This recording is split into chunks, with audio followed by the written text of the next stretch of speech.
초유의 경란으로 이어졌던 경찰국 논란이 소강 상태에 들어갔습니다. 일선 경찰들은 국회 시간이 왔다고 공을 넘겼는데요. 뉴스 1번지 1번전장, 오늘은 국회 행정안전위원회 위원장을 맡고 있는 국민의힘 이채익 의원과 관련된 얘기 나눠보도록 하겠습니다. 어서 오세요. 반갑습니다. 일단 내일 전국 경찰들 다 모일 거다라고 해서 좀 긴장도 하시는 분들도 많이 있었고 걱정하시는 분들도 있었는데 자진 철회를 했습니다. 근데 이게 뭐 끝난 건 아니다라는 느낌이 드는 게 앞서 소개한 것처럼 공을 국회로 넘겼단 말입니다. 이 상황 이제 어떻게 전개가 되는 겁니까? 정말 존경하는 국민 여러분, 저희 집권 여당이 좀 잘하고 또 이런 여러 가지 현안을 잘 풀어야 되는데 이런 갈등 상황이 지속되는 데 대해서 먼저 죄송하다는 말씀을 드리고, 이제 국회라고 하는 이 용광로 속에서 이런 여러 가지 국민들이 또 걱정하는 부분이라든지 또 경찰관들이 걱정하는 부분이 잘 녹여질 수 있도록 또 국회 차원에서 앞으로 인사청문회 또 현안 질의 또 상임위 업무 보고 등 이런 것을 진행하면서 최소한 이런 국민의 우려가 최소화될 수 있도록 적극적으로 우리 국회가 그 역할을 하도록 하겠습니다. 참으로 전국 경찰 회의가 철회된 것은 천만다행이다. 저는 그렇게 생각합니다. 이게 큰 틀에서 보면 경찰 개혁의 하나의 차원이고 또 경찰 조직이 비대하고 방만해지고 권력이 집중되는 부분에 대해서 좀 견제 장치를 놓는 차원이기도 하다라는 것들이 일반적인 설명인데 이 과정에 또 경찰대 얘기도 많이 나옵니다. 경찰대 개혁해야 된다, 개혁하겠다. 그러면서 이 경찰국장 아직 뭐 오늘 선임되지는 않았는데 임명되지는 않았는데 하마평에 올라 있는 인물들이 비경찰대 출신들, 공교롭게도 그러다 보니까 이게 무슨 의도성 있는 거 아니야? 하필이면 뭐 이런 얘기들도 합니다. 저는 이 경찰대의 개혁 방안은 우리 정부 전에 문재인 정부 때도 꾸준하게 이 문제가 제기됐고, 또 민주당 출신 표창원 의원, 당시 진섬 의원 등도 국회에서 경찰대의 좀 개혁 방안을 국회에서 토론도 하고 또 그런 법안도 제출되었습니다. 그래서 이 문제는 이번 사건과 같이 연계해 볼 필요는 없고요. 오래전 동안 문제가 제기됐던 것이고 또 경찰 가족들의 오랜 또 민원 사항입니다. 그래서 이 경찰대의 개혁 방안은 자연스럽게 앞으로 또 경찰의 발전 방안과 함께 모색이 돼야 될 것이다. 이번 사건과 꼭 결부될 일은 아니다. 저는 그렇게 생각합니다. 말씀 중에 저희가 지금 자막을 통해서 보여드리고 있는데 방금 들어온 소식입니다. 초대 경찰국장의 김순호 치안감. 많은 분들이 하마평 속에 유력하다라고 꼽았던 인물 예외 없이 지금 결정이 됐다. 그리고 경찰대 출신이 아닙니다. 어떤 의미가 있습니까? 제가 알고 있기로는 초대 경찰국장의 비경찰대 김순호 치안감이 오늘 임명되고 발표된 것은 저는 잘하는 인사다 이렇게 생각합니다. 우리 김순호 치안감은 제가 알고 있기로는 경찰 내부에서도 굉장히 신망이 높고 또 실력을 인정받은 사람이다 이렇게 보고 있습니다. 그래서 우리 윤석열 정부가 꼭 갈라치기를 한다든가 경찰대 출신이라고 해서 특별하게 불이익을 주고 그렇게 하지는 않지만은, 또 그렇게 해서도 안 되지만은 또 경찰 내부에서 이제 옛날 경찰과 달라서 지금은 거의 다 최말단 순경을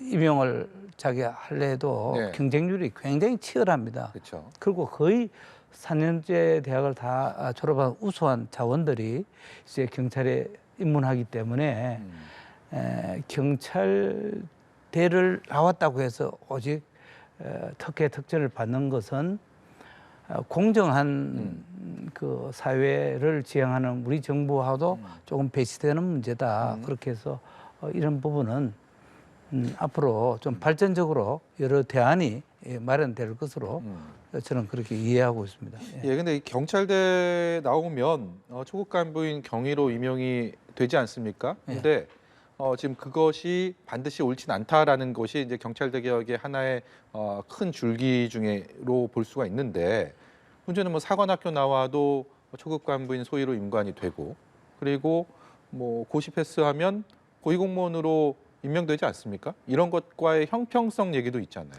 뭐 그런 형평성도 충분히 경찰대 출신들은 뭐 그런 얘기를 할 수 있다고 생각합니다. 그렇지만은 지금 우리 경찰 가족 13만 경찰 가족 중에 사실 경찰대 출신이 뭐 2, 3% 정도밖에 차지하지 않거든요. 예. 그런데 고위직은 거의 뭐 제가 정확한 자료인지 몰라도 한 6, 70%또 뭐 경찰청 같은 데는 그보다 더 많은 수가 경찰대 출신이다.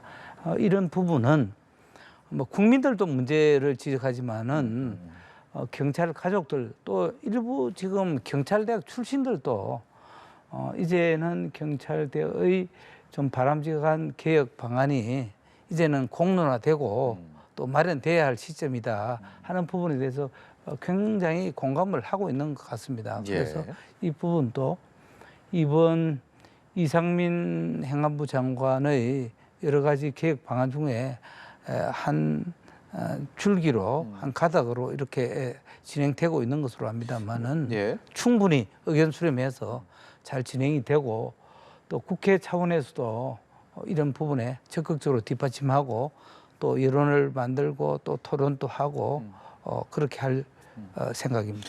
지금 경찰국은 조금 전에 김순호 치안감이 초대 국장으로 행안부 경찰국장에 임명이 됐고 그리고 이 경찰국은 국무회의 통과하고 다음 주면 시행 공포가 됩니다. 예. 이게 절차적인 부분에 대해서는 어느 정도 이제 다 완결이 돼 있는 상황인데 예. 오늘 나올 여론조사를 보니까 예. 국민들이 이 경찰국 신설에 대해서 좀 과도하다. 네. 통제 목적이 과도하다. 경찰 견제에 위해서 필요하다는 답변보다는 화면 보시는 것처럼 더 많습니다. 지금 말씀하신 것처럼 여론을 또 어떻게 좀 끌어안느냐도 중요한 과제가 아니겠습니까? 어떤 방법이 있을까요? 저는 그 우리 국민 여러분들께서 지금 방금 화면에 나오는 것과 같이 부정적인 여론이 있다고 하는 것을 겸허히 수용을 하고 우리가 적극적으로 좀 설명을 잘 해야 된다 이렇게 생각합니다. 예. 그것은 사실 이 국회도 상당한 책임이 있다고 생각합니다. 국회가 후반기 개원 협상을 거의 2달 가까이 합의를 하지 못하는 바람에 예. 이런 핫한 이런 과제가 국회라고 하는 이 토론회 장에 충분히 좀 걸러지고 또 국민 여러분께서 걱정하는 오해나 아니면 또 잘못 이해하는 부분이 충분히 좀 토론되고 의견 개진이 돼야 되는데 이런 부분이 굉장히 좀 생략된 부분이 있다. 예, 예. 그렇게 해서 사실 이번 행안부 경찰국 신설 문제는 뭐 저는 개인적으로 비정상의 정상화 조치다. 저는 그렇게 생각합니다. 그리고 검수완박 이후에 수사 종결권 등 많은 그 수사 부분이 경찰에 많이 넘어왔잖아요. 예. 그러면 이제 그 민주적인 통제 장치도 좀 있어야 된다. 그런데 뭐 이런 부분이 지금 제대로 시스템이 갖추지 못했고 예. 특히 총경급 이상 뭐 심지어 경감급 인사까지도 문재인 정부 하에서는 청와대 민정수석실 또 그 밑에 치안비서관 네. 이런 쪽에서 거의 인사를 했습니다. 뭐 저는 개인적으로 20대 후반기에 행안위 야당 간사를 하면서도 이 문제를 줄기차게 지적을 했습니다. 어떻게 경찰청 인사를 그야말로 행안부의 외청으로 경찰청을 두고 있는데 경찰청 인사를 청와대가 하고 민정수석실이 하는 게 맞는가? 이거는 정말 천만부당하다는 얘기를 했어요. 예. 그럴 때 우리 많은 경찰들이 이 문제에 대해서 호응을 하지 않더라고요. 저는 굉장히 섭섭했습니다. 그런데 이번 우리 윤석열 정부는 공약에 지금 대통령께서 공약에 내가 만약 정권을 잡으면은 민정수석실을 폐지하겠다. 그 이번에 약속을 지켰습니다. 그래서 이제 그런 엄습하고 비공식적인 인사 채널을 원천적으로 차단하자. 예. 그런 차원에서 이번 경찰국 신설이 추진된 거거든요. 그리고 또 합법적이고 또 합헌적인 또 우리 이 대한민국 법제처가 이 문제에 아무 문제가 없다고 예. 그렇게 정리한 입장에서 좀 만시지탄의 감이 있지만은 지금부터라도 경찰국이 반듯하게 진짜 경찰의 인사 문제라든지 또 지금 현재 지방자치단체에 우리가 자치경찰을 하고 있잖아요. 예. 자치경찰 문제라든지 또 예산 뭐 또 여러 가지 우리 경찰의 열악한 이 복지 문제 이런 것을 좀 제도적으로 지원하고 좀 도와주는 역할을 경찰국이 해야 한다. 경찰청이 외청으로 있지만은 국무위원이 아니잖아요. 그러면 경찰청의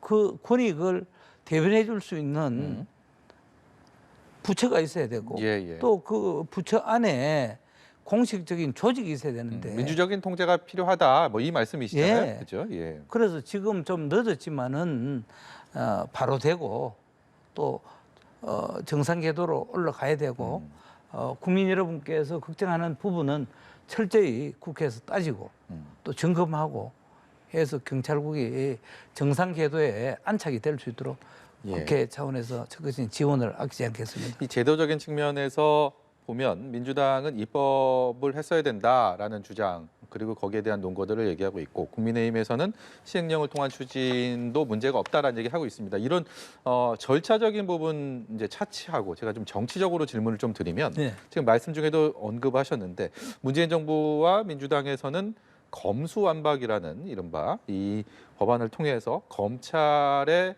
권력 힘 빼기에 좀 주력했다라는 것이 국민의힘을 비롯한 많은 분들의 또 생각이고요. 네. 반대로 그러다 보니까 지금 윤석열 정부와 국민의힘에서는 이 경찰국을 통해서 인사를 통제, 견제를 하고 그러다 보니까 이 경찰의 힘을 빼는 것 아니냐, 여러모로 비견된다. 오히려 어떻게 보면 지난 정부와 지금의 어떤 대립각을 세우는 정치적인 의도 아니냐라고 보는 견해도 있습니다. 뭐 저는 그런 견해에 동의할 수가 없고요. 사실 지금은 우리가 모든 사회가 참 민주적이고 또 언론이 얼마나 지금 활발합니까? 그리고 또 경찰 구성원들이 정권이 뭔가 경찰을 통제하고 또 감시하고 또 위축시키고 한다고 해서 그게 가능하겠습니까? 저는 절대 가능하지 않다고 봅니다. 지금 뭐 대한민국 우리 정말 자랑스러운 공무원들이 정권이 뭔가 네. 뭐 여러 가지 불편부당한 부분을 지시하거나 통제한다고 해서 거기에 동참하거나 거기에 휩쓸릴 저는 공무원은 없다고 네. 생각합니다. 그래서 뭐 그런 부분은 정말 기후에 지나지 않을 것이다. 네. 그 만에 하나 그런 부분이 조금이라도 있다면은 저는 담당 상임위원장으로서 국민의 편에 제가 분명히 같이 동참하겠다. 네, 알겠습니다. 그런 걱정은 절대 안 하셔도 되겠다 예. 하는 말씀입니다. 오늘 민주당 그 행안위원들이 윤희근 경찰청장 후보자 면담하면서 지난 그 총경회의를 통해서 그걸 주도했다라는 이유로 징계받은 것 좀 철회해야 된다라고 요구를 했습니다. 지금 이 윤희근 후보자 같은 경우는 인사청문회도 지금 좀 삐걱대면서 일정을 못 잡고 있는 상황인데 이 부분에 대해서 어떻게 풀어야 된다고 보십니까? 행안위원장으로서. 그래서 어제도 여야 간사님들과 좀 회의를 했습니다. 그리고 오늘 또 아침에 여야 간사들이 조찬을 하면서 회의를 하고 해서 이번 주말에도 계속 여야 간의 대화의 문은 계속 열어놓고 하도록 하겠습니다. 그래서 가능한 한 8월 8일까지는 이 인사청문회가 될 수 있도록 해야 되겠다. 지금 방금 제가 오면서 보고받은 바에 의하면 대통령께서 윤희건 경찰청장 후보자 예. 인사청문회 오늘 재송부를 국회에 하시는 것 같습니다. 재송부 요청을 하군요. 그러면은 하여튼 그 8월 8일까지는 꼭 우리가 인사청문 절차를 마쳐야 되겠다. 그렇게 해서 대통령께서 그 국회의 인사청문회를 보고 임명하실 수 있도록 국회 차원에서 적극적인 좀 뒷받침을 해야 되겠다 이런 생각합니다. 해당 상임위원장으로서 국민들도 여기에 대한 관심 많이 갖고 있으니까 하루빨리 이 인사청문을 통해서 여러 가지 검증할 건 검증하고 그리고 따질 건 따지는 그런 자리를 마련해 주시기를 이 자리를 빌어서 부탁드리겠습니다. 제가 좀 특별히 좀 말씀드릴 거는 저는 우리 민주당 야당에게 제가 좀 공개적으로 좀 말씀을 좀 드리고 싶은 것은 윤희건 그 경찰청장 인사청문은 철저하고 또 빈틈없이 과연 경찰청장으로서 흠결이 없는가 또 자격은 되는가 이거는 따져 봐야 된다고 생각합니다. 그런데 너무 정쟁으로 흐르지 않도록 이 정말 윤희건 청문회가 될 수 있도록 좀 적극적으로 협조를 해주시기를 바라고 또 위원장으로서도 불편부당하게 진행을 잘 하겠다는 그런 말씀도 드립니다. 알겠습니다. 오늘 말씀 여기까지 듣도록 하겠습니다. 지금까지 국회 행안위원장 맡고 있는 국민의힘 이채익 의원이었습니다. 고맙습니다. 감사합니다.